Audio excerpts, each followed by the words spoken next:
And now, a chef who doesn't need a costume to scare little kids, Chef Tako. Hello, I'm Tako the Octopus, and today I'll be cooking your pumpkin. We're coming to you live from lovely Half Moon Bay, California to talk gourds and make some award-winning pumpkin flan. Why Half Moon Bay? Well, it's the pumpkin capital of the world, and it's home to the Great Pumpkin Cook-Off, a contest in which I've placed second 12 years in a row. Abigail Hitchcock's pumpkin pie wins every year. They say it's something in the pumpkins she uses. Well, I'm leveling the pumpkin patch this year, honey. I'm cooking in the Pumpkin Queen's very own front yard. You hear that, Queenie? 13th time's a charm. Right, let's get cooking. For those who refuse to leave the house after Labor Day, this is a pumpkin.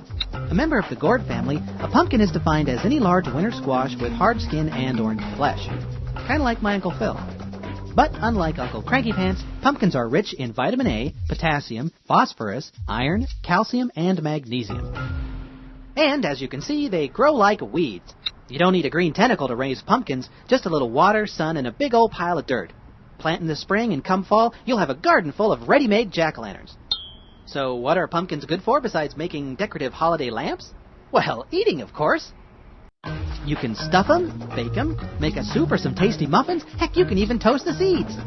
The most popular pumpkin recipe is pumpkin pie, a fall classic that's been around for ages. But we're not going to do that. We're going to make flan. Pumpkin flan, to be precise, and we'll be starting with a fresh pumpkin. If all you've got is canned pumpkin, that's okay, but you'll be missing out on some vitamins and flavor. And did you know most canned pumpkin is made from butternut squash? It's true. For the real experience, get yourself a live pumpkin. Shall we? What you want is a small gourd with a brownish-orange color, commonly referred to as a sugar or sweet pumpkin. Any old pumpkin will do, but the sweet flesh of a sugar pumpkin will taste better. Aha! Perfect! A quick steam followed by a ride in the blender, and our fresh pumpkin will be ready for the custard treatment.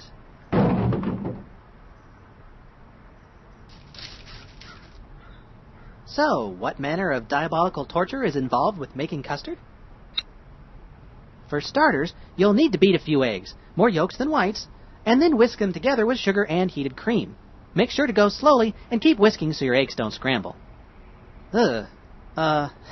Lastly, add the pumpkin and spices, and your custard is ready for the oven.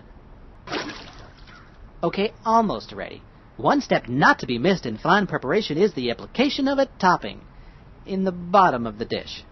Traditionally, flan is served upside down with a caramel sauce oozing down its front. Since we're making pumpkin flan, I thought something more seasonal would be appropriate. Blackberry preserves add a bit of zing, but if you've got a vampire-sized sweet tooth, try adding a tablespoon or two of pure maple syrup.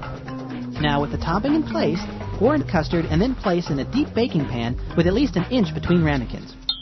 Pour enough boiling water in the pan to come about halfway up the sides of the ramekins. This will ensure a slow, even heating, which will keep the custard from curdling. Now, carefully transfer the baking dish to an oven.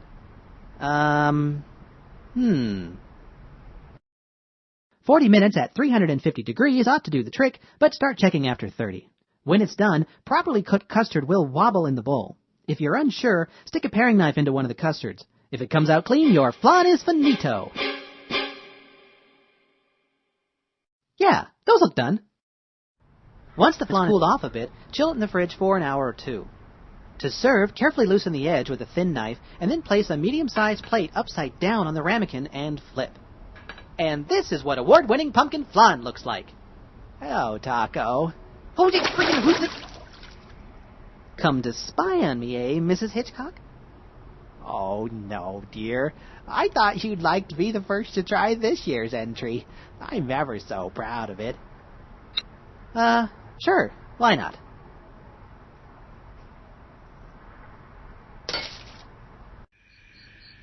So I think my chances are pretty good this year.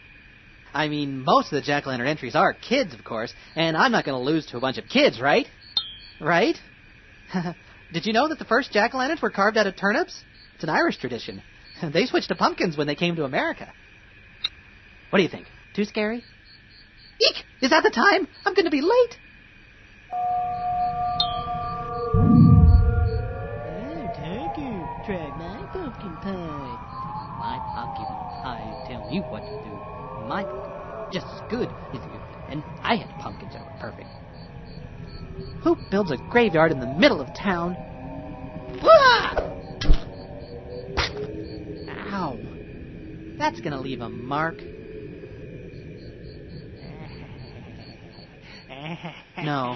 No, it can't be. That would mean...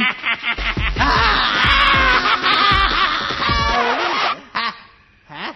Does this mean I can use your recipe for pumpkin pie?